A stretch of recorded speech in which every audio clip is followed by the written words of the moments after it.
ज़िमनी election में मुस्लिम league नून ने clean sweep करके तहरीके इंसाफ की मकबूलियत का जाम पारा पारा कर दिया। कौमी असम्बली की तमाम 6 नशिस्तों और सूबाई असम्बली की 7 में से 6 नशिस्तों पर मुस्लिम लीग नून ने फतह हासिल की। ज़िमनी इंतखाब में सबसे बड़ा अपसेट हल्का NA 18 हरीपुर में हुआ।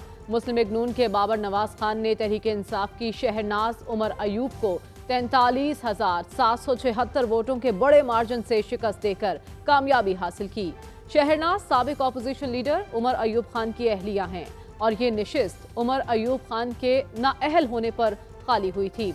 ज़िमनी इलेक्शन में दूसरा बड़ा मुकाबला NA 129 लाहौर की नशिस्त पर था। तहरीक इंसाफ के मियां अजहर की वफात के बाद खाली होने वाली इस नशिस्त पर मुस्लिम लीग नून के हाफिज मियां नोमान और आज़ाद उम्मीदवार अरसलान अहमद के दरमियान मुकाबला हुआ।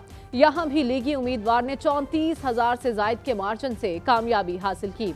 इसी तरह तहरीक इंसाफ की रहनुमा जरताज गुल की नाअहली के बाद NA 185 डेरा गाजी खान 2 की नशिस्त पर भी नून लीगी उम्मीदवार महमूद कादिर खान कामयाब हुए और यहाँ दूसरे नंबर पर पीपल्स पार्टी के दोस्त मोहम्मद खोसा रहे।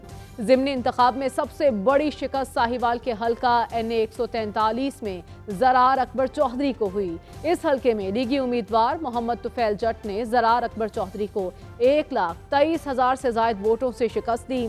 सूबाई असम्बली के हल्का PP 87 भी ज़िमनी इंतखाबात में अहम तरीन हल्का था। पंजाब असम्बली के अपोजिशन लीडर मलिक अहमद खान बुछड़ की नाअहली पर यह नशिस्त खाली हुई थी, मगर इस ज़िमनी इलेक्शन में मुस्लिम लीग नून के अली हैदर नून ने तकरीबन 68,000 वोट लेकर कामयाबी हासिल की और उनके मद्दे मुकाबिल आज़ाद उम्मीदवार मोहम्मद अयाज खान नियाजी सिर्फ 3,310 वोट हासिल कर सके।